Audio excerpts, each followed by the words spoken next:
اور آمدن کو ٹیکس فری قرار دے رکھا ہے، جس کی وجہ سے سرمایہ کاروں کو اپنی آمدنی بڑھانے کے لیے بھرپور آزادی حاصل ہے، اور یہ حکومتی فیصلہ کاروباری شخصیات کی حوصلہ افزائی کا باعث بھی بنتا ہے۔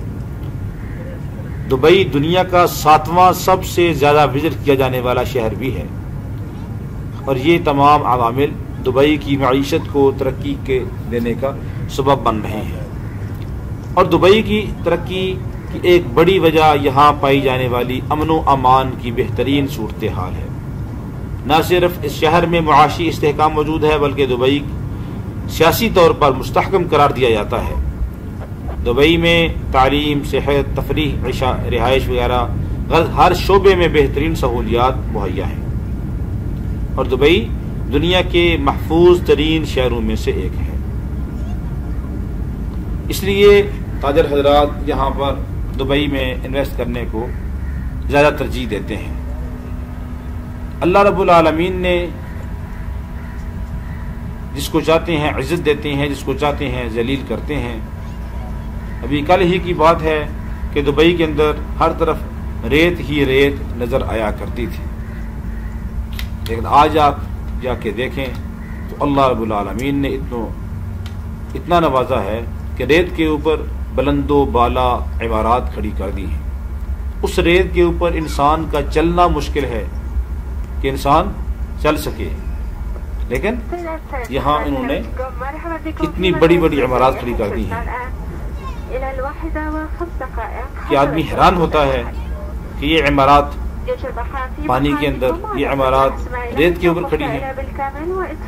دبئی کا آپ یہ ایئرپورٹ دیکھیں تو یہ بھی ایک انٹرنیشنل ایئرپورٹ ہے، بہت بڑا ایئرپورٹ ہے، جس کے انہوں نے 3 ٹرمینل بنائے ہوئے ہیں صرف ایک ایئرپورٹ کے، ٹرمینل 1، ٹرمینل 2، ٹرمینل 3، اور ٹرمینل 1 اور 2 کے درمیان کئی میل کا فاصلہ ہے۔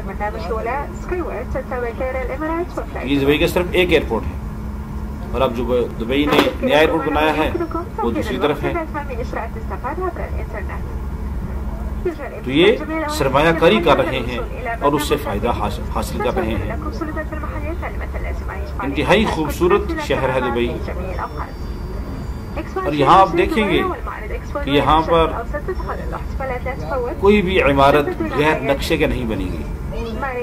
یہ آپ نے دیکھا ہوگا جہاز سے اس کا فضائی منظر کہ ایسے معلوم ہوتا ہے کہ جیسے انہوں نے نقشہ صرف زمین کے اوپر بیٹھ کے پاس نہیں کیا، بلکہ اور فضا کے اندر کھڑے ہو کر انہوں نے نقشے کو پاس کیا ہے کہ نیچے سے یہ نقشہ ٹھیک نظر آ رہا ہے۔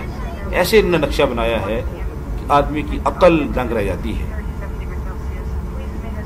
اور یہ سب کچھ انسانی عقل کا کمال ہے، اور انسانی عقل وہ خود نہیں کر رہی بلکہ اس کے پیچھے اللہ کی طاقت ہے۔ اللہ رب العالمین نے انسان کو اتنی عقل عطا فرمائی کہ وہ ایسی ایسی عمارات اور ایسی ایسی انہوں نے چیزیں بنا دی ہیں، مصنوعی جزیرے اور سمندر کے اندر سے سڑکوں کا گزارنا، اور طرح طرح کی ایسی ایسی انہوں نے عمارات، ایسے ایسے انہوں نے تعمیرات کی ہیں کہ آدمی حیران رہتا ہے۔ قدرتی مناظر جہاں دنیا میں موجود ہیں تو ادھر قدرتی مناظر کی کہ بالکل مشابہ چیزیں انہوں نے یہاں پہ بنا دی ہیں، لیکن ہے وہ مصنوعی۔ تو ان ساری چیزوں کو دیکھ کر اللہ کی قدرت کے اوپر انسان کا یقین آ جاتا ہے کہ وہ اللہ کتنی قدرت والا ہے کہ جس نے انسان کو اتنی عقل عطا فرمائی کہ انسان نے کیا سے کیا کر دیا۔ یہ تقریباً 40-50 سال کے اندر یہ دبئی نے ترقی کی ہے۔ اس سے پہلے تو یہ ایک قسم کا مقبوضہ تھا، جب آزادی ملی اس کے بعد یہ ریاستیں آپس کے اندر ملی، ایک متحدہ عرب امارات بنا، اور اس کے بعد سے انہوں نے ترقی کی، محنت کی، کوشش کی، اللہ رب العالمین نے ان کو نوازا، اور آج یہ پرتعیش زندگی گزار رہے ہیں۔ انسان دیکھ کے حیران ہو جاتا ہے، لیکن انسان کو اپنا ماضی نہیں بھولنا چاہیے، بلکہ ہر حال میں اپنے ماضی کو بھی دیکھنا چاہیے کہ میں کیا تھا اور اللہ نے مجھے کیا کر دیا۔ اس سے معلوم ہوا کہ انسان اگر محنت کوشش کرتا ہے تو اس میں انسان کا کمال نہیں ہے بلکہ اللہ ہی کا کمال ہے. اسی لیے اللہ رب العالمین فرماتے ہیں انفقوا مما رزقناکم من قبل ان یأتی احدکم الموت، کہ جو ہم نے تمہیں دیا ہے اس میں سے خرچ کرو قبل اس کے کہ تم میں سے کسی کو موت آ جائے.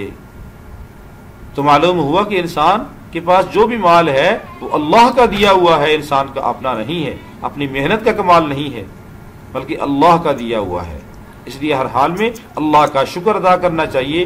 نعمتیں مل جائیں اس کے اوپر انسان کو اترانا نہیں چاہیے بلکہ اللہ رب العالمین جیسے نعمتیں دیتے ہیں تو نعمتوں کو چھین بھی لیتے ہیں.